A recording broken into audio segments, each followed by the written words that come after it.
ചൂരൽമലയുമായി ബന്ധപ്പെട്ട പുനർനിർമ്മാണ പ്രവർത്തനങ്ങളുടെ വിശദാംശങ്ങൾ ഞാൻ പറയാതെ നിങ്ങൾക്കറിയാം എന്നുള്ളത് കൊണ്ട് അതിന്റെ ഒരു വിശദീകരണത്തിന് മുതിരുന്നില്ല.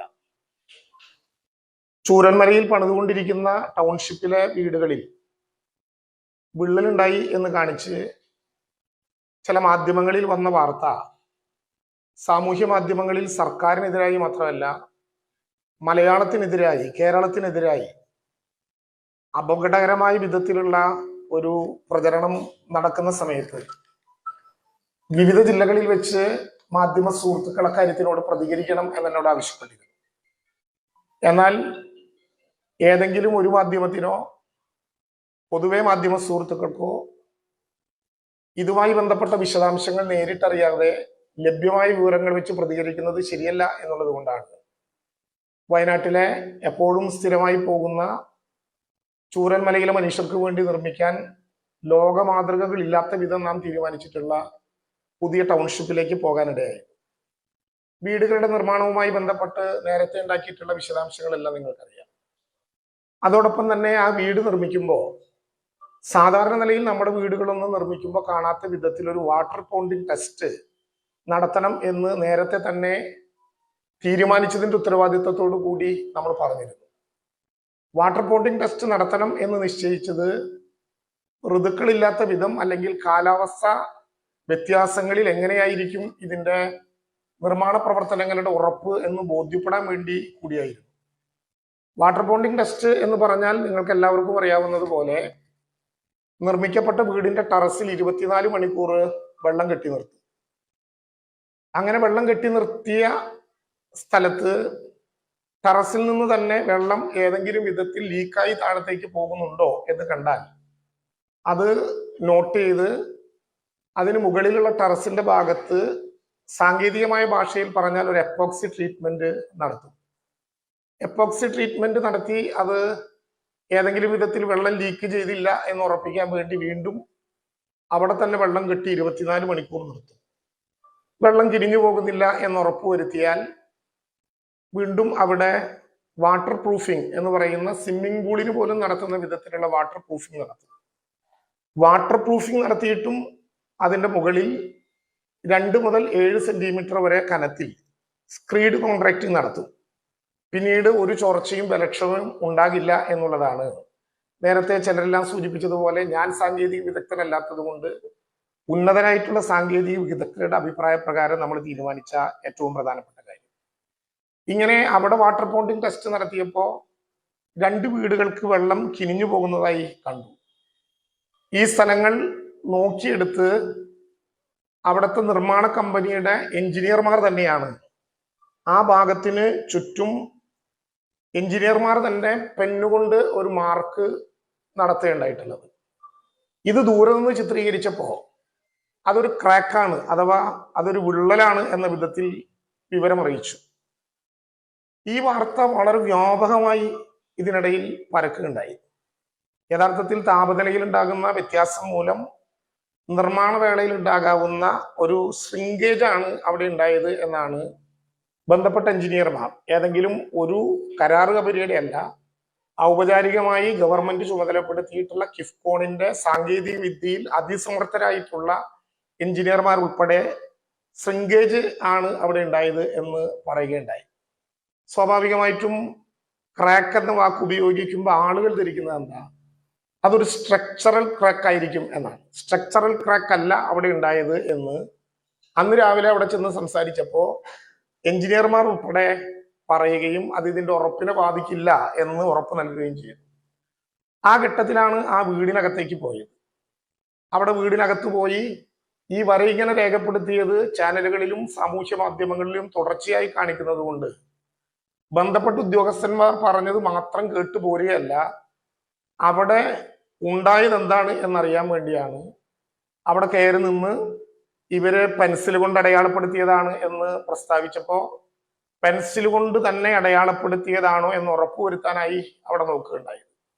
വീടിന്റെ ഉടമസ്ഥനായിട്ടുള്ള നൗഫൽ പോലും ഇങ്ങനെ ഒരു ക്രാക്ക് എന്ന വിവരം കേൾക്കുന്നത് ഇവരടയാളപ്പെടുത്തിയതിന്റെ ബന്ധപ്പെട്ട എഞ്ചിനീയർമാർ അടയാളപ്പെടുത്തിയതിന്റെ കൂടി അടിസ്ഥാനത്തിലാണ് എന്നുള്ളത് കൊണ്ട് എഞ്ചിനീയർമാർ പറഞ്ഞത് ശരിയാണോ എന്ന കാര്യം നേരിട്ട് ബോധ്യപ്പെടാൻ ആദ്യം എനിക്ക് തന്നെ ബോധ്യപ്പെടണമല്ലോ.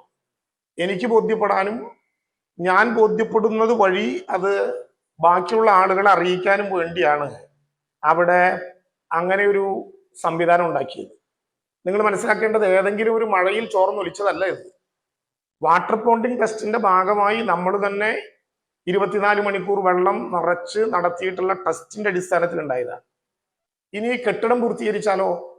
കെട്ടിടം പൂർത്തീകരിച്ചാൽ നേരിട്ട് കൈമാറുകയല്ല. കെട്ടിടത്തിന്റെ കരാർ കമ്പനിയുടെ എഞ്ചിനീയർമാർ ഒരു പരിശോധന നടത്തും. കരാർ കമ്പനിയുടെ എഞ്ചിനീയർമാർ പരിശോധന നടത്തിയതിനു ശേഷം കരാർ കമ്പനിയുടെ എഞ്ചിനീയർമാരും കിഫ്കോണിന്റെ എഞ്ചിനീയർമാരും സംയുക്തമായി പരിശോധന നടത്തും. അതിനും അവസാനിക്കാതെ കരാർ കമ്പനിയുടെ എഞ്ചിനീയർമാരും കിഫ്കോണിന്റെ എഞ്ചിനീയർമാരും ആർക്കാണോ വീട് കൊടുത്തിട്ടുള്ളത്, നേരത്തെ ഇവിടെ പറഞ്ഞതുപോലെ ഇതെന്റെ വീടാണെന്ന് ഉറപ്പിച്ചു പറയാൻ പറ്റുന്ന വീട്ടുകാരനായ മനുഷ്യനെ കൂട്ടി അവിടെ പരിശോധന നടത്തും. ഇത് കഴിഞ്ഞിട്ട് ഇങ്ങനെ ഒരു പ്രശ്നം ഉണ്ടായാലോ? അങ്ങനെ ഒരു പ്രശ്നം ഉണ്ടായാൽ 5 വർഷക്കാലത്തേക്ക് സിവിൽ വർക്കിൽ ഈ കരാറ് കമ്പനി ഡിഫക്റ്റ് ലൈബിലിറ്റി പ്രകാരം വാറന്റി നൽകേണ്ട ഒരു വീടാണത്. 5 വർഷക്കാലം സിവിൽ വർക്കിലും 3 വർഷക്കാലം ഇലക്ട്രിക്കൽ വർക്കിലും വാറന്റി നൽകിക്കൊണ്ടാണ് ആ വീട് ഉണ്ടാക്കുന്നത്. സാധാരണ നിലയിൽ ആ കരാർ കമ്പനിയുടെ ലഭ്യമാകേണ്ട കരാർ പ്രകാരമുള്ള സംഖ്യയിൽ ഒരു നിശ്ചിതമായ ശതമാനം 5 വർഷത്തിന് ശേഷം മാത്രം കൊടുക്കാവുന്ന വിധത്തിൽ എടുത്തു വെച്ചാണ് ഡിഫക്റ്റ് ലൈബിലിറ്റി പ്യൂരിഫൈ ചെയ്യേണ്ടത്, അത് ക്യൂർ ചെയ്യേണ്ടതെന്ന് നിശ്ചയിച്ചു. ആളുകൾക്കറിയാം കരാർ ഉണ്ടാക്കിയാൽ എന്തുണ്ടാകും? ഒരു കോൺട്രാക്ട് ഉണ്ടാക്കിയാൽ ആ കോൺട്രാക്ട് ആരാണോ ഉത്തരവാദിത്വത്തോടെ നിർവഹിക്കേണ്ടത് അവർ നിർവഹിച്ചില്ലെങ്കിൽ ബ്രീച്ച് ഓഫ് കോൺട്രാക്ട് ആവും, കോൺട്രാക്റ്റിന്റെ ലംഘനമാകും. അതിലെങ്ങനെ നടപടി എടുക്കണം എന്നുള്ളതിനെ സംബന്ധിച്ച് കൃത്യമായ ധാരണ എനിക്കുണ്ട് എന്നുള്ളത് കൊണ്ടാണ് അങ്ങനെ ഒരു നടപടിക്രമങ്ങളിലേക്ക് പോയത്. ഞാൻ പരിശോധിക്കാൻ ആളല്ല. മന്ത്രി എങ്ങനെയാണ് എഞ്ചിനീയർ ആവുക, മന്ത്രി എങ്ങനെയാണ് പണിക്കാരനാവുക എന്നൊക്കെ ചോദിച്ചുകൊണ്ട് നിരവധി അഭിപ്രായ പ്രകടനങ്ങൾ നടത്തി. ഞാൻ അതിനെക്കുറിച്ച് ഇപ്പോ പറയുന്നില്ല. ചില ആളുകൾ കരുതുന്നത് പോലെ ചില ആളുകൾക്ക് അങ്ങനെയാണ്. ഈ കരാറ് കമ്പനിക്കാർ പറയുന്നത് നേരിട്ട് കേട്ട് ബോധ്യപ്പെട്ട് മന്ത്രിക്ക് താഴെ നിന്ന് ആകാശത്തോട്ട് നോക്കി ഇതൊരു വിള്ളലല്ല എന്നങ്ങ് പ്രസ്താവിച്ചു പോരാമായിരുന്നില്ലേ എന്ന് ചോദിച്ചു. എന്റെ ശീലം അതിൽപ്പെട്ടതല്ല. പിന്നെ ചൂരൽമലക്കാർക്ക് ഞാനൊരു മന്ത്രിയല്ല, അവരുടെ വീട്ടുകാരനായിട്ടുള്ള ഒരാളാണ്. അതുകൊണ്ട് തന്നെ എൻ്റെ വീട്ടുകാർക്ക് അങ്ങനെ ഒരു വീട് ഏൽപ്പിക്കുമ്പോൾ വിള്ളലുണ്ട് എന്ന ഒരു ചെറിയ ആശങ്ക പോലും നിലനിൽക്കാൻ പാടില്ല എന്ന് എനിക്ക് നിർബന്ധമുണ്ടായിരുന്നു. ഞാൻ മേശപ്പുറത്ത് കയറിയത് ഒരു തെറ്റാണ് എന്ന് പറയുന്നവരോട് വളരെ അഭിമാനപൂർവവും അതിലേറെ വിനയപൂർവ്വം എനിക്ക് പറയാനുള്ളത്, എൻ്റെ നാടിന്റെ അഭിമാനം കാക്കാൻ ഇതിനേക്കാൾ പൊക്കത്തിൽ കയറണമോ ആ പൊക്കത്തിലും കയറും. അത് ആശങ്ക എനിക്ക് തന്നെ ദൂരീകരിക്കാൻ പറ്റേണ്ടത് എത്രയുണ്ടോ അതുപോലെ തന്നെ ചെയ്യും. ചില ആളുകൾ ചോദിച്ചു, മന്ത്രിമാർക്ക് ഇങ്ങനെ പൊക്കത്തിൽ കയറി പരിശോധിക്കണോ? കളക്ടർക്കും PWD ഉദ്യോഗസ്ഥനും ഒരു നിർദ്ദേശം കൊടുത്താൽ ആ നിർദ്ദേശത്തിന്റെ അടിസ്ഥാനത്തിൽ അവർ റിപ്പോർട്ട് ചെയ്യേണ്ടതല്ലേ? അങ്ങനെ ദന്തഗോപുരങ്ങളിൽ ഇരുന്ന് ഇത് നിയന്ത്രിച്ച അനുഭവം നേരത്തെയും ഞങ്ങൾക്കില്ല. ആ ദുരന്തത്തിന്റെ ഭാഗമായി ജൂലൈ 30 മുതൽ ഒരു മാസക്കാലം അവിടെ നിന്നവരുടെ മുഖങ്ങൾ ഞാൻ ഈ കൂട്ടത്തിൽ കാണാനുണ്ട്. എങ്ങനെയായിരുന്നു ഞങ്ങൾ അവിടെ നിന്നിരുന്നത്? കളക്ട്രേറ്റിലെ ശീതീകരിക്കപ്പെട്ട മുറികളിൽ ഇരുന്നു കൊണ്ട് പ്രോട്ടോകോളിന്റെ വലിപ്പം പറഞ്ഞു നിന്നവരായിരുന്നില്ല ഞങ്ങളാരും. ഞങ്ങൾ എന്ന് ഉദ്ദേശിച്ചത് നമ്മളെല്ലാവരും ആ ചളി നിറഞ്ഞ മണ്ണിൽ ഗംബൂട്ടിട്ട് മുട്ടുവരെയും അരവരെയും താണുന്ന ചളിയിലൂടെ നടന്നു പോകുമ്പോൾ ഏത് പ്രോട്ടോകോളിനെ കുറിച്ചാണ് നമ്മൾ ആരെങ്കിലും ആലോചിക്കുന്നത്?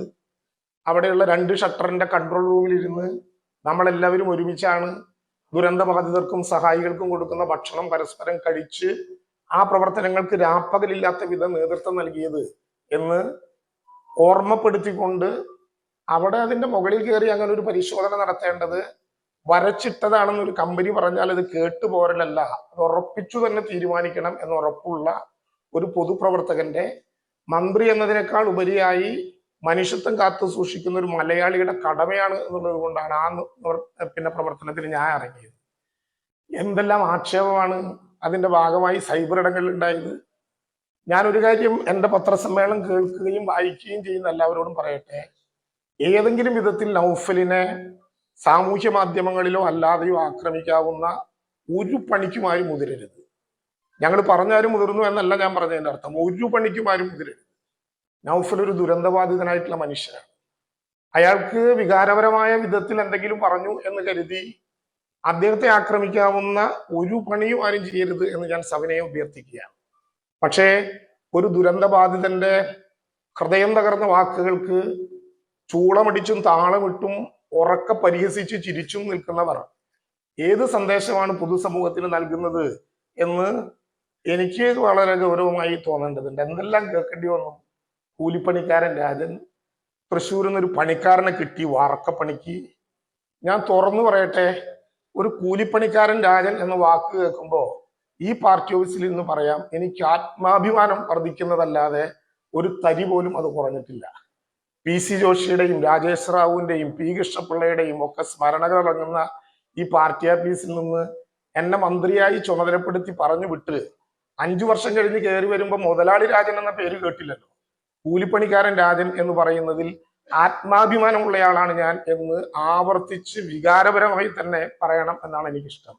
കാരണം ഞാൻ പ്രതിനിധീകരിക്കുന്നത് ഒരു തൊഴിലാളി വർഗ പ്രസ്ഥാനത്തിന്റെ പ്രതിനിധിയാണ് എന്നുള്ളത് കൊണ്ട് ആ കൂലിപ്പണിക്കാരന്റെ ഹൃദയവികാരങ്ങളും വേദനകളും അറിയുന്ന തൊഴിലാളികളുടെയും കൂലിപ്പണിക്കാരുടെയും ഒക്കെ വേദനകൾ അറിയുന്ന ഒരു മണ്ണിൽ നിന്ന് വന്ന ഒരാളെന്ന നിലയിൽ ഞാൻ എൻ്റെ അഭിമാനകരമായിട്ടുള്ള ഒരു സമ്മാനമായി സുഹൃത്തുക്കളിൽ നിന്ന് അത് ഹൃദയപൂർവ്വം ഏറ്റുവാങ്ങുന്നു. പക്ഷെ ഒരു കാര്യം മനസ്സിലാക്കേണ്ടതുണ്ട്, എന്നെ നികൃഷ്ടനാക്കാനോ എന്നെ തള്ളിപ്പറയാനോ വേണ്ടിയാണല്ലോ കൂലിപ്പണിക്കാരന്റെ പേര് ഉപയോഗിച്ചത്. അപ്പൊ കൂലിപ്പണിക്കാരനെ കുറിച്ച് ഈ പറയുന്നവന്റെ സങ്കല്പം എന്തായിരിക്കും? ഓരോരുത്തരുടെയും സംസ്കാരത്തിനും ഓരോരുത്തരുടെയും ഇഷ്ടത്തിനും ചേർന്ന വിധത്തിൽ അങ്ങനെ പറയുന്നതിൽ ഒരു പ്രശ്നവും എനിക്കില്ല. വളരെ അഭിമാനത്തോടെ ഞാൻ അത് ഏറ്റെടുത്തതായി സവിനയം നിങ്ങളെ അറിയിക്കാൻ വേണ്ടി ആഗ്രഹിക്കുകയാണ്. ഇങ്ങനെ സൈബർ ഇടത്തിൽ ആക്രമണം പാടുന്നു. മന്ത്രി ആരാണ്? നാടകം കളിച്ച ആളാണോ? മന്ത്രി ആരാണ്? രാജാവാണോ? മന്ത്രി ആരാണ് ഇതിന്റെ മുകളിൽ കയറി പ്രവർത്തിക്കാൻ? മന്ത്രിക്ക് നടക്കാനും കയറാനും പറ്റുന്ന ഇടങ്ങൾ നേരത്തെ നിശ്ചയിച്ചിട്ടുണ്ട്. കേരളം മുഴുവൻ യഥാർത്ഥത്തിൽ ഇവിടെ പണിയുന്ന വീടുണ്ടല്ലോ, നൗഫലിൻ്റെതടക്കം 410 വീടുകൾ. ആ വീടുകൾക്ക് ഇനി ഒരു ഗന്ധം കൂടി സഹിക്കേണ്ടി വരും. അത് ഈ നാട്ടിലെ പാവപ്പെട്ടവന്റെ അവന്റെ മുണ്ട് മുറുക്കി കൊടുക്കുമ്പോഴും ഈ നിധിയിലേക്ക് സംഭാവന ചെയ്ത പാവപ്പെട്ടവന്റെ വിയർപ്പിന്റെ മണമുണ്ട് അവിടുത്തെ ഓരോ ഇഷ്ടിയേക്കും. ആ വികാരം അവിടെ ഉണ്ടാകും. അത് കരുതി അവിടത്തെ പണിയാൻ പോകുന്ന ഒരു വീടിനെ, പണിതുകൊണ്ടിരിക്കുന്ന ഒരു വീടിനെ 5 വർഷക്കാലത്തെ ഡിഫക്റ്റ് ലൈബിലിറ്റി ഉൾപ്പെടെ കെയർ ചെയ്തുകൊണ്ട് ലോകത്ത് ഇതുവരെ ഇല്ലാത്തൊരു മാതൃക അവതരിപ്പിക്കുന്നതിന് ഇത്ര മോശമായി ചിത്രീകരിക്കാൻ പാടുമോ എന്നുള്ളത് അവരവരാലോചിക്കണം. അവരുടെ സംസ്കാരത്തിന്റെ അളവുകോൽ അളക്കാനുള്ള യന്ത്രം കൂലിപ്പണിക്കാരനും വാർക്കപ്പണിക്കാരനും ആയതുകൊണ്ട് എൻ്റെ കയ്യിൽ ഉണ്ടാകും എന്ന് നിങ്ങൾ തെറ്റിദ്ധരിക്കരുത്. പക്ഷെ കേരളത്തിലെ ജനങ്ങളുടെ മനസ്സിൽ ആ അളവുകോലുണ്ട്. അത് വെച്ച് അവർ തൂക്കുകയും അത് വെച്ച് അവർ അളക്കുകയും ചെയ്യും.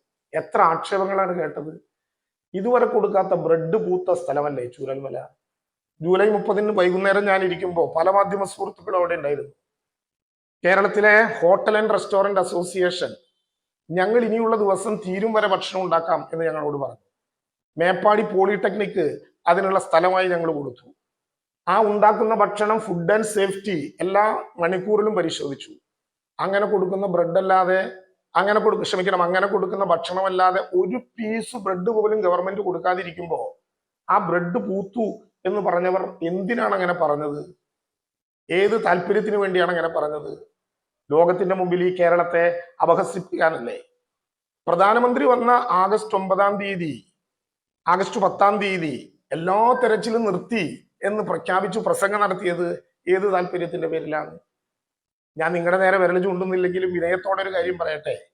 2024 2-ാം ഓണം കണ്ണീരോടുകൂടി ഉച്ചഭക്ഷണം കഴിച്ച ഒരാളാണ് ഞാൻ. ഞാൻ മാത്രമല്ല, ഈ കേരളത്തിലെ സന്നദ്ധ സംഘടനാ പ്രവർത്തകരായ ആയിരക്കണക്കിന് പേർ. നമ്മൾ റിപ്പോർട്ട് അവതരിപ്പിച്ചു രാവിലെ മാധ്യമങ്ങളിലൂടെ, ഇതുപോലെ തന്നെ മാധ്യമങ്ങളിലൂടെ ബ്രേക്ക് ചെയ്തു. എന്താണ് ആ വാർത്ത? പുത്തുമലയിലെ ബറയിൽ ഗ്രൗണ്ടിൽ കുഴിയെടുത്ത് എല്ലാവിധ നർമ്മകളോടുകൂടി നാം അടക്കം ചെയ്ത, ബറയിൽ നടത്തിയ മൃതശരീരങ്ങളിൽ ഓരോ കുഴിക്കും 75,000 രൂപ കേരളത്തിലെ ഗവൺമെന്റ് ഏറ്റെടുത്തു, കാശ് മേടിച്ചു എന്ന് പ്രചരണം ഈ കേരളത്തിലുണ്ടായി. എത്ര വേദനാജനകമാണത്.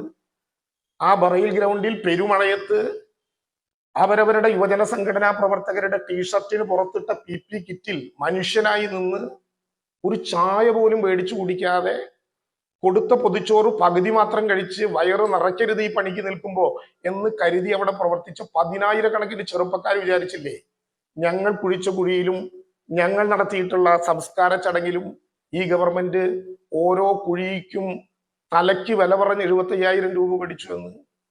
The cost involved and estimated to be എന്ന ആമുഖത്തോടെ ബഹുമാനപ്പെട്ട പ്രധാനമന്ത്രി പറഞ്ഞതനുസരിച്ച് 1202 കോടി രൂപയുടെ ഒരു ബഡ്ജറ്റ് അഥവാ ഒരു എസ്റ്റിമേറ്റ് മെമ്മോറാണ്ടമായി കേന്ദ്ര ഗവൺമെന്റിന് കൊടുത്തതാണെന്ന് ഞങ്ങൾ എത്ര തവണ പറഞ്ഞിട്ടും 36 മണിക്കൂർ ഈ കേരളത്തിലെ നന്മ നിറഞ്ഞ മനുഷ്യരെ പോസ്റ്റ്മോർട്ടം ചെയ്തില്ലേ നമ്മുടെ ശീതീകരിക്കപ്പെട്ട ചർച്ചാ സ്ഥലങ്ങളിൽ? അതിനേക്കാൾ വേദന ഞങ്ങൾക്ക് വേറെ ഉണ്ടാകാനുണ്ടോ? ആ 36 മണിക്കൂറിന് ശേഷം എല്ലാവരും പറഞ്ഞു ഞങ്ങൾക്കൊരു ചെറിയ തെറ്റുപറ്റി, ഇത്ര നേരവും ഞങ്ങൾ ചർച്ച ചെയ്തത് കൊടുത്തൊരു അപേക്ഷയെ കുറിച്ചായിരുന്നു, അത് ഇപ്പോഴാണ് ഞങ്ങൾക്ക് മനസ്സിലായത്. പക്ഷേ ആ 75,000 രൂപയുടെ പേരിൽ 2 ഓണത്തിനും 3 ഓണത്തിനും ഞങ്ങൾ അനുഭവിച്ച മാനസിക പ്രയാസത്തിന്റെ, ഞങ്ങൾ എന്ന് ഞാൻ ഉദ്ദേശിക്കുന്നത് മുഖ്യമന്ത്രിയോ മന്ത്രിമാരോ അല്ല, ഇത് ശരിയായ വിധത്തിൽ നടത്താൻ നേതൃത്വം നൽകിയ മനുഷ്യരനുഭവിച്ച പ്രയാസത്തിന് ആർക്ക് സമാധാനം പറയാൻ പറ്റും? ഇങ്ങനെ എത്ര ആക്ഷേപങ്ങൾ, അതിന്റെ കൂട്ടത്തിൽ ഒന്നാണിത് എന്ന് മാത്രമായി കാണാനാകില്ല. ഇതിന്റെ പിന്നിലുള്ള ലക്ഷ്യങ്ങൾ എന്ത് എന്ന് കേരളം തിരിച്ചറിയേണ്ടതുണ്ട്. ഈ ദുരന്തം നടന്ന് 61 ദിവസം കഴിഞ്ഞപ്പോൾ ഭൂമി ഏറ്റെടുത്തില്ലേ? ആ ഭൂമി ഏറ്റെടുത്തതിന് ശേഷം എത്ര വേഗത്തിലാണ് വ്യവഹാരങ്ങളിലേക്ക് ബന്ധപ്പെട്ടവർ കടന്നുപോയത്? അന്നൊക്കെ ഞങ്ങൾ കാത്തിരുന്നു. മാർച്ച് 27-ാം തീയതി തറക്കല്ലിട്ടപ്പോഴും പണി നടത്താൻ കോടതി അനുവാദം തന്നില്ല. പണം നിശ്ചയിക്കണം LARR പ്രകാരം എന്ന് അന്നും കോടതി വാദിച്ചു. അങ്ങനെ ഏപ്രിൽ 12-ാം തീയതിയാണ് കോടതി അടയ്ക്കുന്ന ദിവസം തുക കോടതി നിശ്ചയിച്ചത്. അന്ന് രാത്രി 11:45 ആ തുക ഈ ട്രഷറിയിലൂടെ അടച്ച് ഏപ്രിൽ 13-ാം തീയതി ആരംഭിച്ചില്ലേ നിർമ്മാണ പ്രവർത്തനം? സ്വാഭാവികമായിട്ടും അവിടുത്തെ നിങ്ങളുടെ സുഹൃത്തുക്കളായ മാധ്യമ പ്രവർത്തകരുടെ FB അക്കൗണ്ട് എടുത്ത് നോക്കിയാൽ അറിയാം ഓരോ ദിവസവും പെയ്ത മഴ നവംബർ മാസം വരെ. എന്നിട്ടും അവിടെ നടക്കുന്ന പ്രവർത്തനങ്ങൾ എത്ര വേഗതയിലാണ്. മുഖ്യമന്ത്രി ഏപ്രിൽ 14-ന് വിഷുവിന്റെ ദിവസം 15-ന് വീടുകളിൽ കയറി താമസിക്കാം എന്ന് പറഞ്ഞത് ആരെങ്കിലും കബളിപ്പിക്കാനാണ് എന്ന് നിങ്ങൾ സത്യസന്ധമായി കരുതുന്നുണ്ടോ? അവിടെ വീടുകളുടെ 102 എണ്ണം ഇതിനകം കൈമാറിയിട്ടുണ്ട്. പക്ഷെ കിഫ്കോണും അതുപോലെ തന്നെ ULCCയും വീട്ടുകാരും കൂടി പരിശോധന നടത്തണം. ഈ മാസം അവസാനത്തോടു കൂടി വീട് മാത്രമല്ല അതിനോടനുബന്ധമായിട്ടുള്ള FTR പ്രകാരമുള്ള ടാർ അടക്കം ഇട്ടുതരാം എന്നാണ് അവസാനം ULCC കിഫ്കോണിന്റെ കൂടി ധാരണയോടുകൂടി പറഞ്ഞു വെച്ചിട്ടുള്ളത്. അത് അവർ ചെയ്തില്ലെങ്കിൽ അതുമായി ബന്ധപ്പെട്ട നടപടിക്രമങ്ങളിലേക്ക് പോകും. അങ്ങനെയല്ലേ അതിനെ കാണേണ്ടത്? അതിന് കേരളത്തെ മുഴുവൻ അപമാനിക്കുന്ന വിധത്തിലുള്ള നടപടിക്രമങ്ങളിലേക്ക് പോകാൻ പറ്റുമോ? പോകേണ്ടതുണ്ടോ? ഒരു കാര്യം കൂടി പറഞ്ഞുകൊണ്ട് ഞാൻ അവസാനിപ്പിക്കാം. അവിടെ ഞങ്ങൾ തരാത്തത് കൊണ്ടാണ്, ഭൂമി തരാത്തത് കൊണ്ടാണ് നിർമ്മാണ പ്രവർത്തനം വൈകിയത്. 4 മാസമല്ലേ ആയിട്ടുള്ളൂ ഞങ്ങൾ തുടങ്ങിയിട്ട്. ആരുടെ കുറ്റാണ്? നേരത്തെ മുസ്ലിം ലീഗും കോൺഗ്രസും ഉൾപ്പെടെയുള്ള കക്ഷി നേതാവിനെയും ഉപനേതാവിനെയും വിളിച്ചു ബഹുമാനപ്പെട്ട മുഖ്യമന്ത്രി ജനുവരി 1-ന് ചർച്ച നടത്തി. പല അഭിപ്രായങ്ങൾ വന്നു. ഒരു നിങ്ങളെടുക്കുന്ന പൊതു നഗരത്തിൽ ഏതെങ്കിലും ഒരു ഭാഗം ഓരോ രാഷ്ട്രീയ പാർട്ടിക്കും, ഓരോ സ്പോൺസർമാർക്കും, രാഷ്ട്രീയ പാർട്ടി എന്ന് പറയുന്നതിൽ അർത്ഥമില്ല, ഓരോ സ്പോൺസർമാർക്കും മാറ്റി കൊടുക്കാനാകുമോ? ഞങ്ങൾ പറഞ്ഞു ഞങ്ങളല്ല, ഗവൺമെന്റ് പറഞ്ഞു അങ്ങനെ ഓരോരുത്തർക്കും കൊടുത്താൽ ഓരോ കോർണറുകളായി അത് മാറും. അതിനിട വരുത്തരുത്. നമുക്ക് എല്ലാവർക്കും കൂടി അങ്ങ് പണിതേക്കാമെന്നേ. ഓരോ സ്ഥലം ഓരോരുത്തർക്കും മാർക്ക് ചെയ്ത് കൊടുക്കുന്നത് ശരിയല്ലല്ലോ. നമുക്ക് ഒരുമിച്ച് പണിയാം. മാത്രമല്ല കേരളത്തിന് ഇതിനു മുമ്പ് നടന്നൊരു ദുരന്തം ഓർമ്മയുണ്ടോ? സുനാമി. ആ സുനാമി ദുരന്തത്തിൽ കേരളത്തിൽ പണിത ആയിരക്കണക്കിന് വീടുകൾ എത്ര ദിവസം കൊണ്ട് ലീക്ക് ചെയ്യുകയും തകരുകയും തകർന്നു വീഴുകയും ചെയ്തു. നമുക്ക് അനുഭവമില്ലേ? അത് ഏതെങ്കിലും ഒരു മുഖ്യമന്ത്രിയുടെയോ മന്ത്രിയുടെയോ തലയിൽ കെട്ടിവെക്കുകയാണോ? ഞങ്ങളല്ല, ഒരിക്കലും അങ്ങനെ ചെയ്യില്ല. ഓരോ കരാർ കമ്പനി, ഓരോ സ്പോൺസർമാർ സർക്കാർ കൊടുത്ത സ്ഥലത്തങ്ങ് കെട്ടി. ആ ദുരന്തം ഉണ്ടാകാതിരിക്കാൻ കോമണായ ഒരു സ്ഥലം, ഒറ്റ നേതൃത്വം. അതിൽ അന്ന് 25 ലക്ഷം രൂപയും 5 സെന്റും പറഞ്ഞപ്പോൾ ചർച്ചയുണ്ടായി. കൂട്ടണം, 7 സെന്റാക്കി വർദ്ധിപ്പിച്ചു, 25 20ആക്കി കുറച്ചു. അനുബന്ധ നടപടിക്രമങ്ങൾ മുഴുവൻ സർക്കാർ തന്നെ ചെയ്യണം ഈ ദുരന്ത നിവാരണ ഫണ്ടിൽ നിന്ന് എന്ന് നിശ്ചയിച്ചു. അവിടെ വരുന്ന വീടിന്റെ ചെലവ് 20-ൽ കൂടുതൽ വന്നാൽ അതും ഈ ദുരന്ത നിവാരണ സംഖ്യയിൽ നിന്ന് കൊടുക്കണം എന്ന് പറഞ്ഞു. അങ്ങനെയല്ലേ തീരുമാനം എടുത്തത്. മാർച്ച് 27-ാം തീയതി നമ്മളത് ഉദ്ഘാടനം ചെയ്യുമ്പോൾ ലീഗ് ഞങ്ങളോട് വന്ന് പറഞ്ഞു വളരെ പ്രയാസത്തോടെ, ഇങ്ങനെ വ്യവഹാരം നടന്ന് ഇത് നീണ്ടുപോകുമെന്ന് ഞങ്ങൾ പേടിക്കുന്നുണ്ട്, അതുകൊണ്ട് ഞങ്ങളൊരു ഭൂമി എടുക്കുകയാണ്. ഞങ്ങൾ പറഞ്ഞു അല്ല, നമുക്ക് ഒരുമിച്ച് എടുക്കാം. പക്ഷെ ലീഗ് പറഞ്ഞു ഞങ്ങൾക്ക് ക്രൗഡ് ഫണ്ടിങ്ങിലൂടെ പിന്നെ സമാഹരിച്ച സംഖ്യയാണ്, ഞങ്ങൾക്ക് ഉത്തരവാദിത്തമുണ്ട്, ഞങ്ങളൊരു സ്ഥലം എടുക്കാൻ പോവുകയാണ്. കഴിഞ്ഞ ദിവസം ബഹുമാനപ്പെട്ട പ്രതിപക്ഷ ഉപനേതാവ് പറഞ്ഞെന്താ? ആ സ്ഥലവുമായി ബന്ധപ്പെട്ട പ്രശ്നങ്ങൾ പലത് കേട്ടിട്ടും ഗവൺമെന്റ് നിഷേധാത്മകമായ ഒരു സമീപനം എടുത്തില്ലെന്ന് മാത്രമല്ല സഹായകരമായ നിലപാടെടുത്തു. ലീഗ് സ്ഥലം മേടിച്ചു പോകുമ്പോ കോൺഗ്രസ് കരുതിയെന്താ? ലീഗുമായി ഞങ്ങൾക്ക് ശത്രുതയുള്ളത് കൊണ്ട് നിങ്ങൾക്ക് അവർക്ക് മാത്രം സ്ഥലം കൊടുത്തില്ല, ബാക്കിയുള്ളവർക്ക് സ്ഥലം കൊടുക്കും എന്ന് നിങ്ങൾ കരുതിയോ?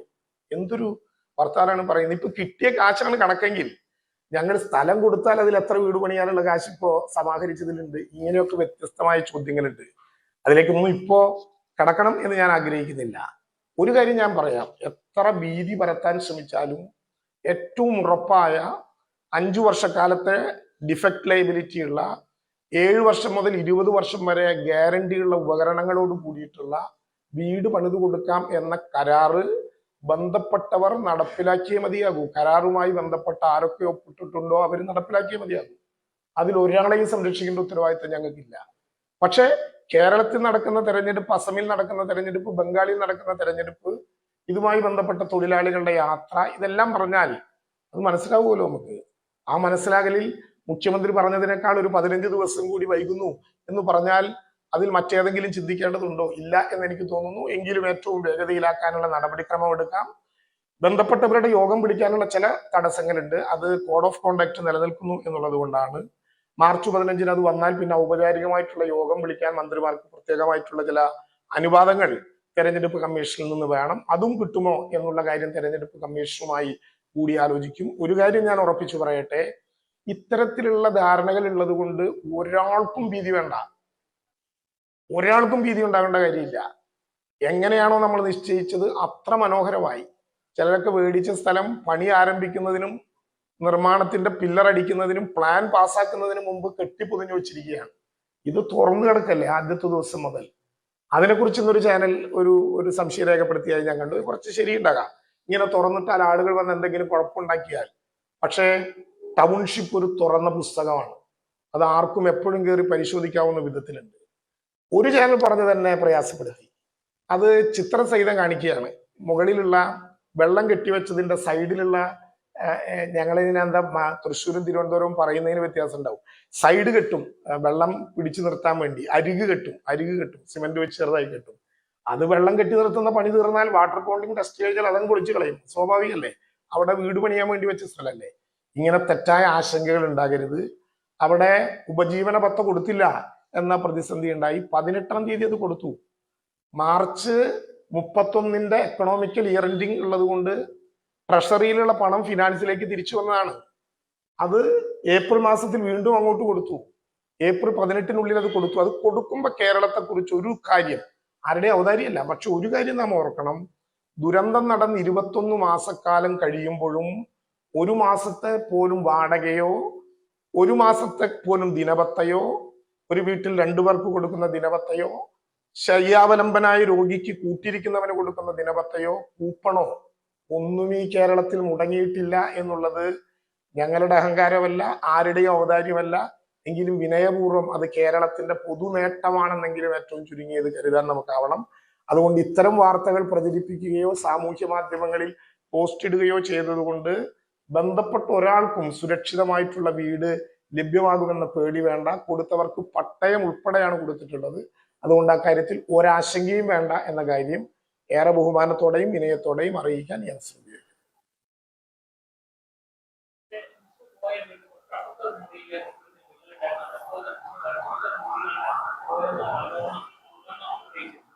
ഞാൻ കേട്ടു.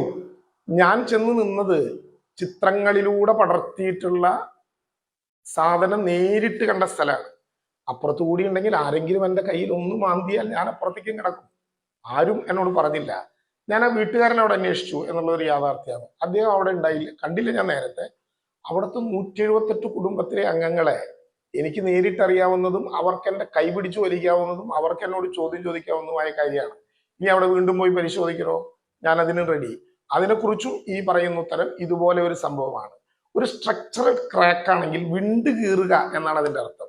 അപ്പോൾ ആളുകൾ അതിൽ എഴുതിയിരിക്കുന്നത് കണ്ടോ വാർത്തയിൽ, കമന്റുകൾ. ഇങ്ങനെ ഒരു വീട്ടിൽ എങ്ങനെ ദുരന്തബാധിതൻ വിശ്വസിച്ച് ജീവിക്കും? അത് പൊളിഞ്ഞു വീണാലോ? അങ്ങനെ ഒരു പേടി അനാവശ്യമായി ആളുകൾക്കിടയിൽ ഉണ്ടാക്കരുത് എന്നുള്ളത് കൊണ്ടാണ് ഞാനത് സ്വയം ബോധ്യപ്പെടാൻ ഒന്ന് തുടച്ചു നോക്കിയത്. അപ്പൊ ആ പെൻസിൽ മാർക്ക് അങ്ങനെ മാഞ്ഞുപോയി. മാർക്ക് മാഞ്ഞുപോയതിൽ ആരെങ്കിലും പ്രയാസമുണ്ടെങ്കിൽ അതിന് ഞാൻ ഉത്തരവാദിയല്ല. കാരണം അത് പെൻസിൽ കൊണ്ട് വരച്ച മാർക്കായിരുന്നു.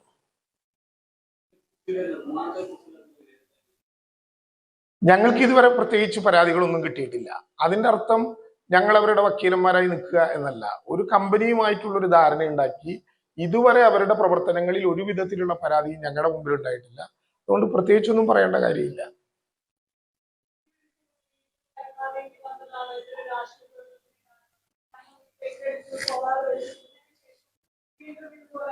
അജിത, ഇതിൽ ഓരോന്നിനും ഓരോ ടൈം തീരുമാനിച്ചിട്ടുണ്ട്. സോളാർ വെക്കേണ്ടത് എപ്പോ, പെയിന്റ് അടിക്കേണ്ടത് എപ്പോ, തീർന്ന വീടുകളെ, അതൊക്കെ ഒരു കൃത്യം ടൈം ലൈനിലാണ് പോകുന്നത്. മാർച്ച് 1 ഈ വീട് കൈമാറുമ്പോൾ പട്ടയം ഉൾപ്പെടെ ആ നറുക്കെടുക്കുന്നതിന് മുമ്പ് ഇവരുമായിട്ട് എല്ലാവരുമായി സംസാരിച്ചു. അപ്പോൾ ഇവരുടെ പ്രശ്നം ഉണ്ടായിരുന്നത് 4ാമത്തെ ഫേസിലുള്ള ഒരു സൈഡിലുള്ള സ്ഥലത്ത് 1ാം ഗ്രൂപ്പിൽ പെടുന്ന ഗ്രൂപ്പ് ഫസ്റ്റിൽ പെടുന്ന ആളുകളെ താമസിപ്പിക്കരുത്. ഞങ്ങൾക്ക് പണിയാനുള്ള സ്ഥലം ഉള്ളിടത്ത് ഇത്തിരി വൈകിയാലും ഞങ്ങൾക്ക് ഒരുമിച്ച് ഇവിടെ തന്നെ കിട്ടണം. ഇതായിരുന്നല്ലോ ഇവരുടെ പ്രശ്നം. 2ാമത് ആ ദുരന്ത ബാധിതരോട് ഒറ്റയ്ക്ക് പാല് കാച്ചാൻ ഉദ്ദേശിക്കുന്നുണ്ടോ എന്ന് ഞങ്ങൾ ചോദിച്ചു. അവർ പറഞ്ഞു ഞങ്ങൾക്ക് ഒരുമിച്ച് പാല് കാച്ചൽ ചടങ്ങ് നടക്കേണ്ടതുള്ളൂ. ഇത് മനഃപൂർവ്വമായിട്ടുള്ള ഒരു വൈകിക്കലും ഇല്ല. പട്ടയവും റേഷൻ കാർഡും മറ്റ് കാർഡുകളും ഒക്കെ കൂടിയാണ് കൊടുത്തത്. നേരത്തെ അദ്ദേഹം പറഞ്ഞതുപോലെ ഓരോരുത്തർക്കും അവകാശപ്പെടാൻ കൂടി പറ്റും, ഇത് എന്റെ വീടാണ്. നേരത്തെ ഈ പട്ടയം കൊടുത്തില്ലെങ്കിൽ ഈ വീട്ടിൽ ചോർച്ച ഉണ്ടായ പൂരം നൗഫൽ അറിയില്ല, നൗഫൽ അറിയേണ്ട കാര്യവും ഉണ്ടാകില്ല. പക്ഷെ ഇപ്പോ ഓരോ വീടിലും നറുക്കിട്ട് ആ വീടിന്റെ കാര്യങ്ങൾ അതത് സമയം അന്വേഷിക്കാൻ അവർക്ക് കിട്ടുന്നുണ്ട്. എന്റെ വീടാണെന്നൊരു അഭിമാന ബോധം അവർക്കുണ്ട്. അതിൽ സംതൃപ്തരാണ്.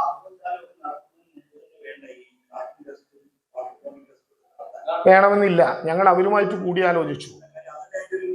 ഞാൻ പറഞ്ഞ ശ്രീജിത്തിന്റെ അഭിപ്രായം അതായിരിക്കും, അതുകൂടി നല്ലതാണ്. പക്ഷെ മാർച്ച് 1 ഇത് കൈമാറുമ്പോൾ പട്ടയം ഉൾപ്പെടെ അവർക്ക് കൈമാറി. അവരോട് ഞങ്ങൾ ചോദിച്ചതാണ്, ദുരന്ത ബാധിതരായിട്ടുള്ള ആളുകളോട്.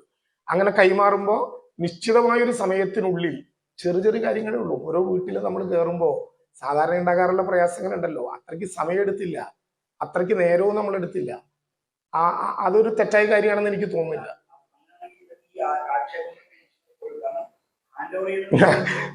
ആക്ഷേപങ്ങൾ ഒരു കാലത്തും ഇല്ലാതിരിക്കില്ല. അതിന്റെ താല്പര്യം എന്താണ്? അതൊരു കനകോലു സിദ്ധാന്തമാണ്. കനകോലു വന്നത് ഇപ്പോഴല്ലേ ആക്ഷേപം ഉണ്ടാകാൻ. 75,000 രൂപ ഓരോരുത്തരുടെ പേരിലും എഴുതിയെടുത്തു എന്ന് പറഞ്ഞത് സർക്കാർ വീട് കൊടുത്ത എന്റെ പേരിലാണോ? സർക്കാർ എഴുതിയെടുത്ത എന്റെ പേരിലാണോ? ബ്രെഡ് പൂത്തു എന്ന് പറഞ്ഞത് യഥാർത്ഥ ബ്രെഡ് വിതരണം ചെയ്തത് പോലും ഇല്ല. എന്നിട്ടാണ് ആക്ഷേപങ്ങളിൽ ഞങ്ങൾക്ക് ഭയമില്ല. ചെയ്യുന്ന കാര്യം കൃത്യമായിട്ട് ചെയ്യുക എന്നുള്ളത് മാത്രമേ ഞങ്ങൾ ആഗ്രഹിക്കൂ.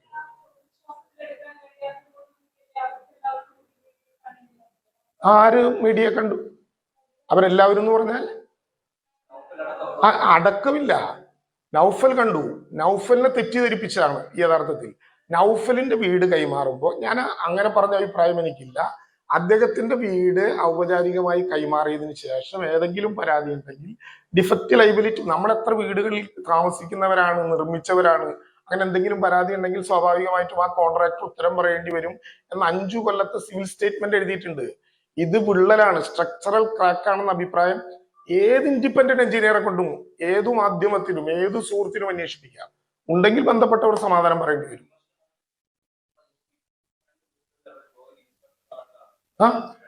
പിന്നെ ഉറപ്പായിട്ടും അത് മനസ്സിലായില്ലല്ലേ?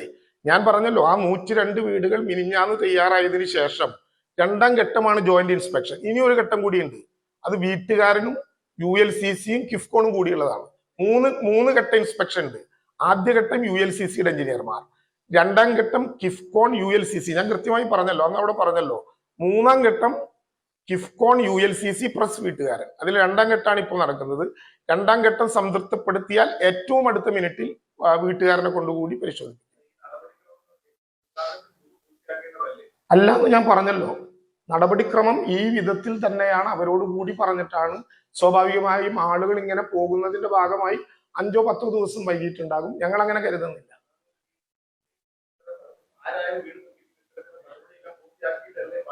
ഈ പാല് കാച്ചിയില്ലല്ലോ, ആരും പാല് കാച്ചിയില്ലല്ലോ. ഉദ്ഘാടനം അതിന്റെ 1ാം ഘട്ടത്തിലെ പട്ടയവും അതിന്റെ ഭാഗമായിട്ടുള്ള ഉടമസ്ഥാവകാശവും ഏൽപ്പിക്കുന്നതിന്റെ ഭാഗമായി നടന്നൊരു ചടങ്ങാണ്.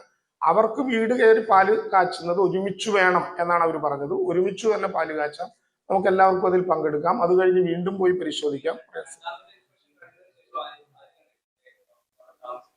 താമസിപ്പിക്കാൻ 3ാം ഘട്ടം കൂടി കഴിഞ്ഞിട്ടേ ഉള്ളൂ. 2ാം ഘട്ടം കഴിഞ്ഞാൽ തീരില്ല. 3ാം ഘട്ടം കൂടി കഴിഞ്ഞ് അവരെ വിശ്വസ്തയിലെടുത്ത് അത് കൊടുക്കുള്ളൂ. ആരെങ്കിലും ഞങ്ങൾക്ക് ഇന്ന ഭാഗം ഇന്നത് ശരിയല്ല എന്ന് പറഞ്ഞാൽ അത് കഴിഞ്ഞിട്ടേ അവർക്ക് അത് ഏൽപ്പിക്കും. ഞാൻ പറഞ്ഞല്ലോ, നേരത്തെ കേട്ടില്ല എന്ന് തോന്നല്ലോ, ഏപ്രിൽ 30-നകം ഇതിന്റെ 3 തരത്തിലുള്ള ഇവാലുവേഷൻ കഴിയും. അത് കഴിഞ്ഞാൽ മെയ് ആദ്യവാരത്തിൽ എപ്പോഴും താമസിക്കാം.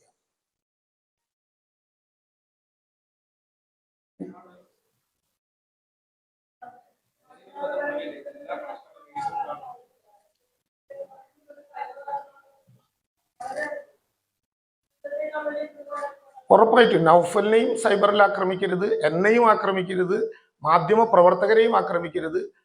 സാമാന്യ മര്യാദ അങ്ങനെ ഇല്ലാതിരിക്കലാണ്. ഈ കൂലിപ്പണിക്കാരൻ രാജനെന്നും പിന്നെ എന്താണ് ഏണിപ്പണിക്കാരൻ രാജനെന്നും ഒക്കെ പറയുന്നത് പോലെ ഒരാളെയും ആക്രമിക്കരുത് എന്നാണ് എൻ്റെ ഒരു പാവപ്പെട്ട മനുഷ്യന്റെ അദ്ദേഹം തന്നെ അതിനെക്കുറിച്ച് അഭിപ്രായം പറഞ്ഞിട്ടുണ്ട്. പക്ഷെ അത് കേട്ട് ചുറ്റും നിന്ന് ആർത്തട്ടഹസിച്ച് ചിരിക്കുന്നവൻ ഒരു കക്കൂസ് പോലും അവിടെ നിർമ്മിച്ചു കൊടുത്തിട്ടില്ല എന്നുള്ളൊരു സങ്കോചം വേണ്ടേ? ചെറിയ സങ്കോചം പറയുമ്പോ ആ ആർത്ത ചിരിയിൽ ഏതോ സാധനം അങ്ങ് മറികടന്നു. ഇതൊക്കെ നിന്നൊരുത്തനെ കിളി പോയി എന്നങ്ങ് പറഞ്ഞപ്പോ കേട്ടൊരു രോമാഞ്ചം, എന്തൊരു സുഖാലേ. എനിക്കതിൽ പ്രയാസമില്ല. ദുരന്തബാധിതന്റെ വികാരമായിട്ട് ഞാൻ അതിനെ കാണുന്നു.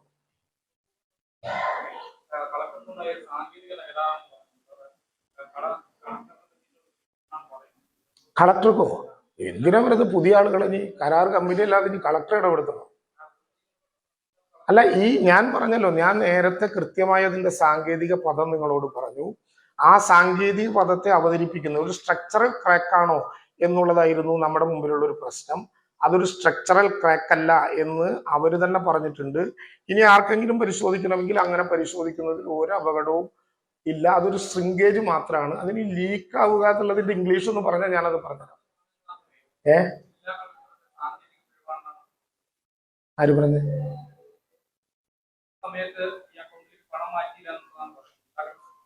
ശൃംഗേജ് ഈ ലീക്കിന്റെ കാര്യമോ? അല്ല, ഉപജീവന മൊത്തം മുടങ്ങാൻ കാരണം അതല്ല. ഉപജീവന പത്തം മുടങ്ങാൻ കാരണം ഞാൻ പറഞ്ഞല്ലോ, ജനുവരി മാസത്തിൽ തന്നെ തീരുമാനിച്ചു. ഈ സാങ്കേതിക കാര്യം ശരിയായിരിക്കും. മാർച്ച് 31-ന് ഇത് TSP അക്കൗണ്ടിലേക്ക് മാറ്റിയിട്ടില്ലെങ്കിൽ മാർച്ച് 31-ന് തിരിച്ചിങ്ങോട്ട് പോരും. അത് വീണ്ടും അങ്ങോട്ട് തിരിച്ചു കൊടുത്താണ്. സാങ്കേതികമാണ്. മറ്റേ ലീക്കേജിന്റെ കാര്യം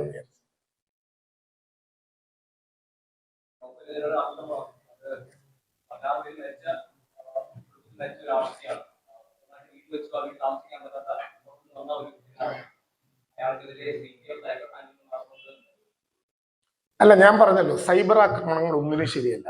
3 കുട്ടികളെ നഷ്ടപ്പെട്ട ഒരു പാവപ്പെട്ട സ്ത്രീ ഉണ്ടല്ലോ, സയന, അവർക്ക് നേരെ നടന്നതും ശരിയല്ലാത്തതാണ്. 16 പേരല്ല, ഒരാൾ പോലും മരിക്കാത്ത മനുഷ്യന് നേരെ പോലും അറ്റാക്ക് നടത്തരുത് എന്നുള്ള അഭിപ്രായം ഞാൻ രേഖപ്പെടുത്തി.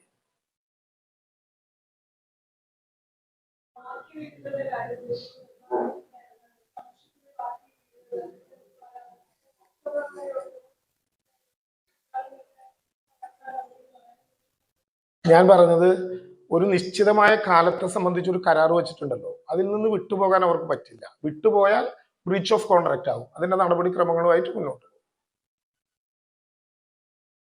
അത്രയ്ക്കൊന്നും സമയം എടുക്കില്ല. എന്നാ പിന്നെ അവസാനിപ്പിക്കുക. അപ്പോ ദയവായി ഒറ്റ അഭ്യർത്ഥന കൂടിയുള്ളത്, ഈ ദുരന്തബാധിതരായിട്ടുള്ള മനുഷ്യരുടെ മനസ്സിൽ വിഷം കലക്കാൻ ആരെങ്കിലും ശ്രമിച്ചാൽ കൂട്ടത്തിൽ നിൽക്കരുത്. അവർക്ക് കൃത്യമായി വീടും ഭൂമിയും എത്തിക്കേണ്ടത് കൃത്യതയോടുകൂടി എത്തിക്കും. അതുവരെ അവരുടെ ഒരു വാടകയും മുടങ്ങില്ല. ഒരു മഴക്കാലത്ത് റോട്ടിൽ കിടക്കേണ്ടി വരില്ല. ഒരു പ്രതിസന്ധിയും പ്രയാസവും ഉണ്ടാകില്ല. കേരളത്തിന്റെ അഭിമാനത്തെ ഓർത്ത് ന്യായമായ കാര്യങ്ങൾ പറയാം.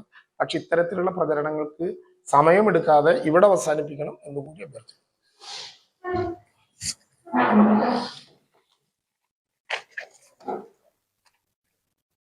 അല്ല ഒന്നുമില്ല.